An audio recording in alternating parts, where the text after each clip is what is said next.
Hey, I'm Trish Blackwell, your confidence coach.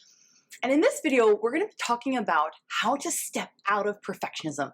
I specialize in helping people overcome self-doubt, limited thinking, and perfectionism to step out of self-doubt and self-sabotage into the sunshine of confidence. Now, in this video, we're going to be covering 3 things that you can do right now today to start going into recovery and freedom from perfectionism. And you're not going to want to miss the affirmations that I share at the end. So be sure to stick around. Make sure you hit that subscribe, hit thumbs up if you struggle with perfectionism and are excited to change, because I want you to know what has always been does not have to always be.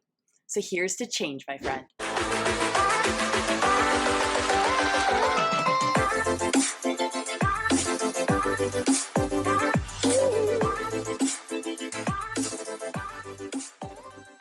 Okay, so what are the 3 most powerful things? Why are we staying stuck? Why does perfectionism keep you stuck? Well, number 1, it's an addiction. You guys, it's a mindset that we have used as a justification and a cop-out to say, well, this is just how I am. I want you to know you do not have to use the excuse or crutch of perfectionism anymore. Like, you're going to say, today I draw the line in the sand and I am going into recovery. Because that's what it is. When we recognize that we have an addiction, we can then step out and say, this is unhealthy for me. I choose to change. So you might say, well, is it an addiction? And I want to tell you, indeed it is, because it is keeping you stuck. Anything that's keeping you stuck that you keep going back to is an addictive behavior and mindset. So I stayed in perfectionism for years simply because I thought it's just how I was.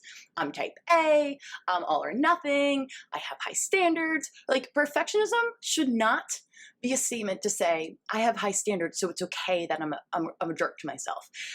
It's never okay. And you know what?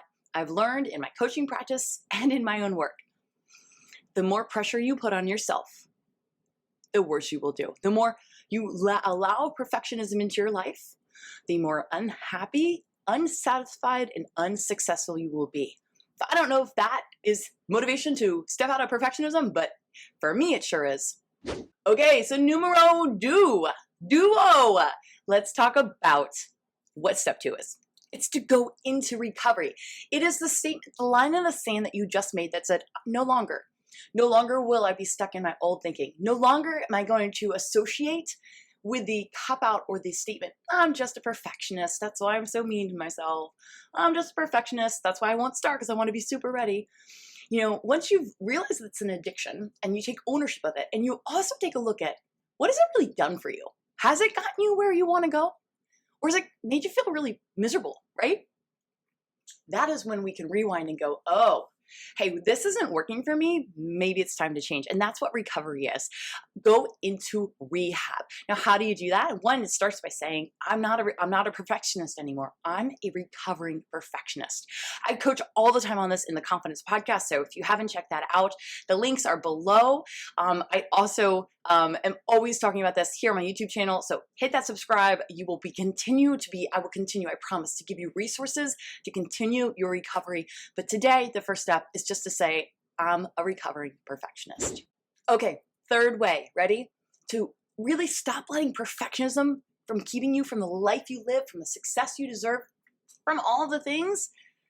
It's to rewrite your story. So a lot of times that perfectionist mindset keeps you in thinking, this is just who I am. This is just how it's always going to be. There's a belief ceiling that happens. And I want it to take you above that. I want to take you beyond that. And we do that by rewriting our story. So we experience in life what we think we will experience, what we allow ourselves to believe is possible.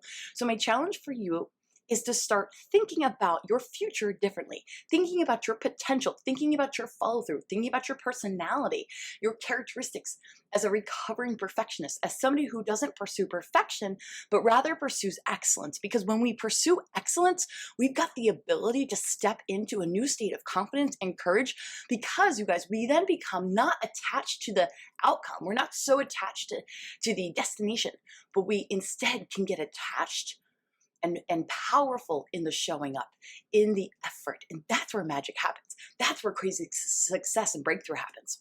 So rewrite your story, rewrite your future. How do you do that? We do it with affirmations. So how do you know what affirmations to write? Well, it's going to be different for you than it is for me, but I got you. I got you started with a couple. Here are some that have been helpful for me as I've stepped into recovery. And here's the thing, recovery, just like rehab of any type, never stops. So I'm constantly reminding myself of these truths. And it's crazy. The math works out that the more I step into recovery, the more joy I have in my life, the happier I am, the more breakthroughs I have. I got to tell you, firsthand testimonial, it works. So here are some, and I've got them down in the links in the comments below. So if you want to write these down, start with these, but I encourage you to write your own as well. Here are a couple. I live with peace, not pressure. I am doing better than I think, and I give myself permission to grow without judgment. Here's number 3. God is in control, and I don't have to be. That's freeing. Number 4, I celebrate my hiccups. That was a hiccup right there. I celebrate my hiccups, my setbacks along the way, because they are teachers. They are lessons. They teach me and I grow. My job is to show up and pursue excellence, not perfection. I'm not responsible for the outcome, just the effort. So I hope those get you started, but there's power in writing. Write your own. And then here's the key. You got to write it every day. Pick one and lean in. I want you to lean into it for 21 days, writing it over and over. And each time you write it, you also say it out loud. It's okay if you feel a little crazy, but it's the crazy people who get the breakthroughs in life and the crazy people who change the world. I don't know about you, but I want to be one of them. Guys, that's it for today's video. Please make sure you hit subscribe. Give me a thumbs up. Tell me comment below and let me know what other kind of topics I could help serve you so we get your mind right for breakthrough. And if you haven't yet listened to my full podcast, my full coaching on perfectionism, you will want to. I've got it linked here and linked below. You can get that at trishblackwell.com/335 or anywhere you find your podcasts and listen to them. But this is episode number 335, and it talks about, we're coaching very specifically on why perfectionism robs you of confidence and happiness, and then what to do about it, right? That's what's most important. My job is to help you take the action you need on what you already know you want to do. All right, I'll see you guys in the next video. Thanks for allowing me to be your coach. Make sure you hit subscribe, and I'll see you later.